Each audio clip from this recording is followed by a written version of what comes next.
नमस्कार दोस्तों, स्वागत है आपका हिंदी नॉलेज शो में। तो दोस्तों, पिछली वीडियो मैंने जो बनाई थी नेपाल और चीन पर, उसमें मैंने एक बात कही थी आपसे कि आप नेपाल से ज़्यादा भरोसा चीन पर कीजिए और नेपाल अपने आप भारत के पास खिंचा चला आएगा। कैसे हम चीन पर ज़्यादा भरोसा करें?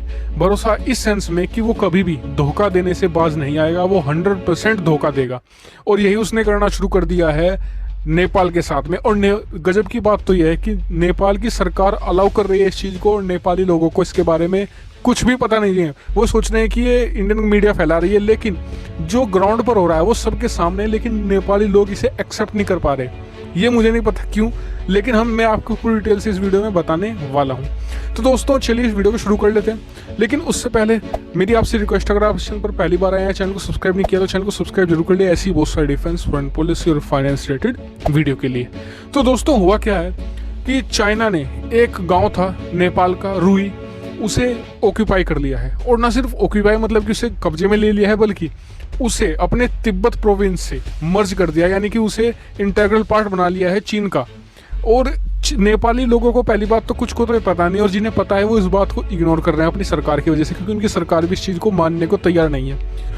और ये पहली घटना नहीं है, इससे पहले मैं आपको वीडियो बनाकर बता चुका हूँ। करीबन 6 महीने पहले मैंने आपको वीडियो बनाकर बताया था कि ईस्टर्न पार्ट के जो नेपाल के कुछ हिस्से हैं जो तिब्बत की सीमा से लगते हैं, नेपाल मतलब कि जो तिब्बत प्रोविंस है चीन का, वहां पर कुछ ऐसे एरिया थे जो टेक्टिकल माउंटेन्स थे, वो कब्जा रखे हैं चीन ने। और नेपाल की सरकार की हिम्मत नहीं है कि वो उन्हें छुड़ा सके, उसके खिलाफ बोल भी सके, क्योंकि कम्युनिस्ट पार्टी की सरकार है नेपाल में भी। और दूसरा कारण ये है, चीन इन्हें कर क्यों रहा है, उसका सिंपल सा कारण है कि पहले उसे नेपाल को प्रोटेक्शन थी भारत की, कुछ भी करना, जैसे कि भाई उन्होंने कोशिश तो भूटान में भी की थी, लेकिन डोकलाम हो गया। उसके बाद भारत वहां पर अड़ा रहा कि हम 1 इंच भी जमीन भूटान की नहीं जाने देंगे, और भारत अपने प्रोमिस पर हमेशा अड़ा रहता है। लेकिन पहले तो देखिए क्या गेम खेला है यहाँ पर चीन ने। पहले तो भारत के खिलाफ नेपाल को भड़काया, और अब उसकी जमीन एक तरीके से कब्जा रहा है, क्योंकि उसे पता है कि भारत अब मदद के लिए आने वाला नहीं है, क्योंकि जो कर चुका है नेपाल भारत के साथ, उसके बाद तो भारत छोड़ो कोई भी देश होता वो नहीं आ सकता। और क्या भारत कुछ नेपाल की मदद करनी चाहिए? मेरे हिसाब से तो बिल्कुल नहीं करनी चाहिए, क्योंकि आपको किसी भी चीज की कीमत का पता तभी चलता है जब वो आपके पास ना हो। जब तक आपके पास हो आप उसकी कदर नहीं समझते। यही नेपाल की सरकार का हुआ, उन्होंने भारत सरकार और भारत का जो सपोर्ट था उसकी कभी कदर नहीं समझी, और उसी की वजह से आज वो इतनी बुरी तरीके से फंस चुके हैं। और वो कुछ बोल भी नहीं सकते, क्योंकि अगर वो चीन के खिलाफ बोलेंगे तो और ज्यादा फंसेंगे, क्योंकि उनके लोग उठेंगे, फिर नेपाली लोग कहेंगे जी आप तो कह रहे थे चीन बहुत अच्छा है, वो हमारी जमीन अब कब जा रहा है, हम कहाँ जाए, इधर से भारत का सपोर्ट नहीं, उधर से चीन का सपोर्ट नहीं, और भारत चीन में वैसे ही लड़ाई बजी पड़ी है, तो हम तो पिस गए।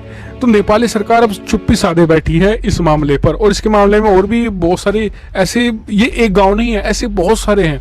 ये तो बस मामला सामने आ गया, बहुत सारी चीजें ऐसी है जो सामने नहीं आ पाती, और नेपाल की बहुत सी जमीन कब्जाई पड़ी है चीन के हाथों, और चीन ऐसे करता चला जाएगा, चीन रुकने वाला यहाँ पर नहीं है। इस पर आपका क्या व्यू पॉइंट है? कमेंट करके बताइए कि आप मेरी बात से सहमत है कि भारत को यहाँ पर मदद नहीं करनी चाहिए नेपाल की, क्योंकि नेपाल को अभी थोड़ा और इस तरीके से होना चाहिए, तभी वो समझेंगे कि हमारी अहमियत क्या है, और वो खुद ब खुद हमारे पास आएंगे। अपना व्यू पॉइंट जरूर दीजिएगा, साथ ही वीडियो को शेयर कीजिएगा, और चैनल को सब्सक्राइब करना बिल्कुल मत भूलिएगा। बहुत से लोग वीडियो बहुत देखते हैं लेकिन सब्सक्राइब नहीं करते, तो प्लीज चैनल को सब्सक्राइब भी जरूर कीजिएगा। Thank you.